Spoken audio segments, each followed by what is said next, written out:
O Alienista, conto de Machado de Assis. Estamos no 8º vídeo. No vídeo anterior nós vimos duas genealogias muito importantes, né? A genealogia de Jesus e a genealogia de um louco. Continuando. Que, na verdade, a paciência do alienista era ainda mais extraordinária que todas as manias hospedadas na Casa Verde. Nada menos que assombrosa. Simão Bacamarte começou por organizar um pessoal de administração e, aceitando essa ideia ao boticário Crispim Soares, aceitou-lhe também 2 sobrinhos a quem incumbiu da execução de um regimento que lhes deu, aprovado pela Câmara, da distribuição da comida e da roupa, e assim também na escrita, etc. Era o melhor que podia fazer para somente cuidar do seu ofício, a Casa Verde, disse ele ao vigário. É agora uma espécie... Era o melhor que podia fazer para somente cuidar do seu ofício. A Casa Verde, disse ele ao vigário, é agora uma espécie de mundo em que há o governo temporal e o governo espiritual. O governo temporal aqui são os 2 sobrinhos do Crispim Soares, né? Ou seja, eles cuidam de todo o aspecto prático da coisa ali, né? Comer, vestir, sei lá, pagar conta, comprar coisa, né? E o nosso Simão Bacamarte pode se dedicar totalmente ao aspecto espiritual. E o Padre Lopes ria deste pio trocado, né? Desse trocadilho devoto. E acrescentava com o único fim de dizer também uma chalaça. Deixe estar, que hei de mandá-lo denunciar ao Papa. Então, tenha em mente isso vai ser importante para nossas discussões. Ele é o líder temporal, né? Ele é o líder espiritual do lugar, né? Uma curiosidade aqui, na versão em inglês, foi traduzido como pertaining to the mind, né? Pertencente ao reino da mente, à mente, né?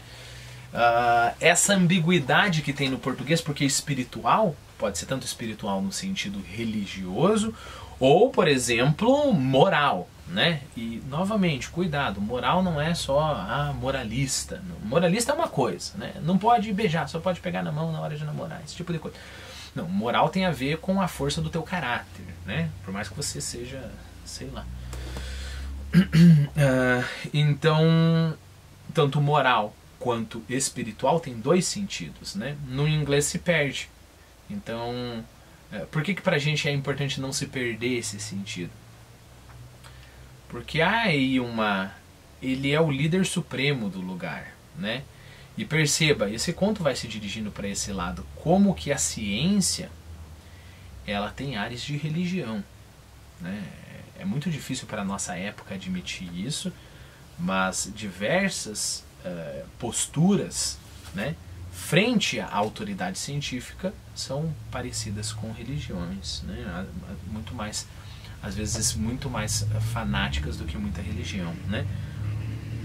Como ele é o líder espiritual, o que ele disser ali vai ser lei, né? Perceba isso, né? Mas você pode interpretar também, não, ele é espiritual porque ele cuida da mente dos pacientes, né? Uma vez desonerado da administração, o alienista procedeu a uma vasta classificação dos seus enfermos. Dividiu-os primeiramente em 2 classes principais, os furiosos e os mansos. Daí passou às subclasses, monomanias, delírios, alucinações diversas. Isso feito, começou um estudo aturado e contínuo, né? Aturado quer dizer que exige paciência constante, né?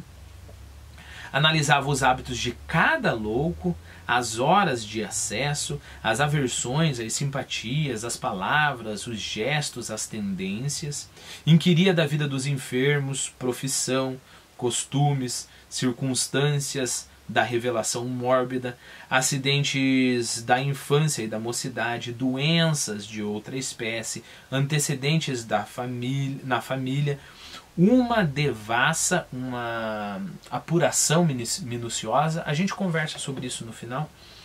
Uma devassa, enfim, como a não faria o mais atilado corregedor. Atilado é escrupuloso e corregedor é como se fosse ali um juiz um juiz que supervisiona os outros juízes numa comarca, né? Que tem poder sobre esses outros juízes. Corregedor. E cada dia notava uma observação nova, uma descoberta interessante, um fenômeno extraordinário. Ao mesmo tempo, estudava o melhor regime, as substâncias medicamentosas, os meios curativos e os meios paliativos, não só os que vinham nos seus amados árabes, que ele estudava bastante autores árabes, lembra? Como os que ele mesmo descobria à força de sagacidade e paciência. Ora, todo esse trabalho levava-lhe o melhor e o mais do tempo. Mal dormia e mal comia. E ainda comendo era como se trabalhasse, porque ora interrogava um texto antigo, ora ruminava uma questão, e ia muitas vezes de um cabo a outro do jantar sem dizer uma só palavra à dona Evarista.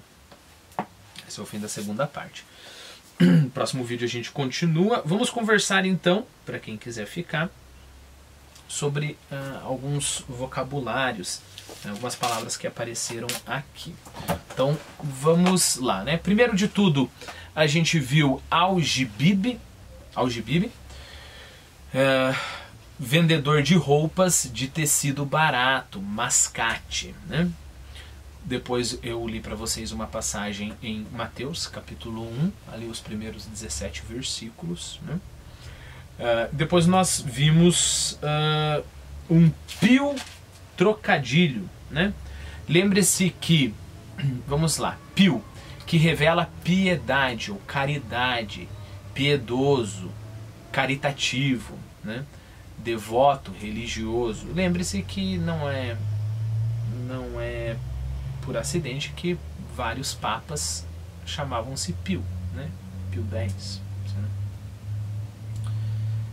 E aí a gente viu que ele começou um estudo aturado, que se estende por muito tempo e custosamente.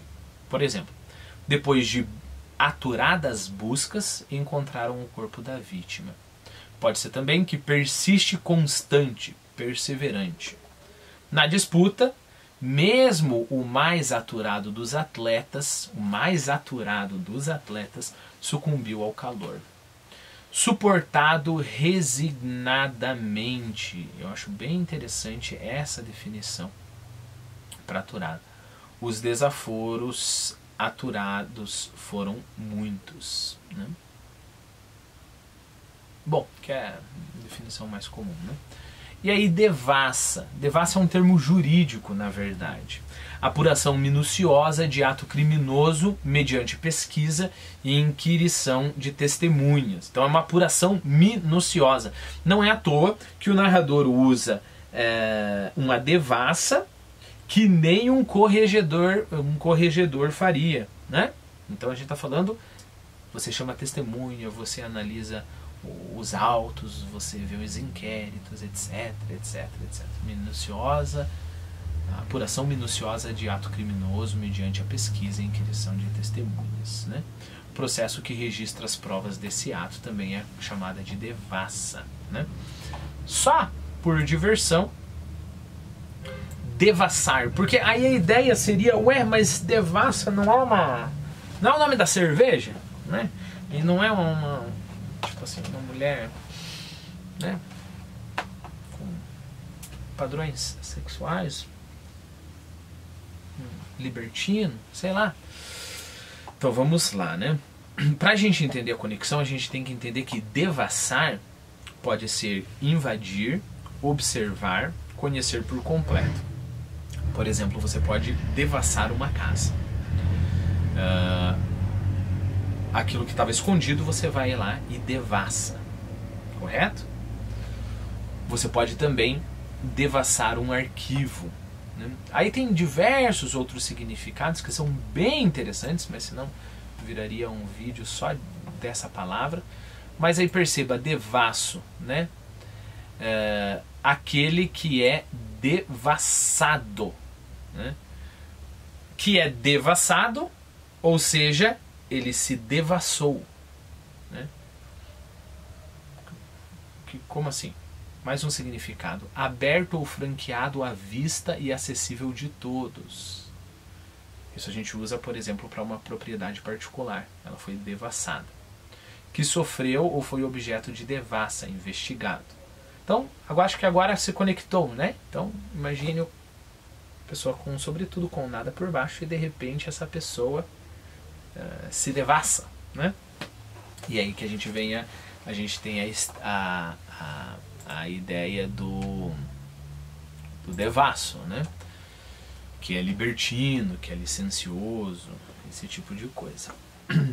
Bom, voltando para o nosso Quizlet aqui. Aí a gente viu atilado, né? Até um atilado corregedor. Cumpridor de suas obrigações. Correto, escrupuloso. Que tem juízo ponderado, sensato. Provou ser atilado ao não aceitar a provocação. Também pode ser dotado de sagacidade, esperto, vivo, né? E aí, atilar é fazer algo com cuidado e atenção. Atila tudo que faz. Muito legal essa frase, né? Atila tudo que faz, né? Dar o último retoque em aperfeiçoar. Atilou a redação até que não tivesse um só erro. Corregedor. Magistrado que tem jurisdição sobre todos os outros juízes de uma comarca e que tem a função de fiscalizar a distribuição da justiça, o exercício da advocacia e o andamento dos serviços forenses. E, bom, e aí o próximo vocabulário vai ser para o próximo vídeo.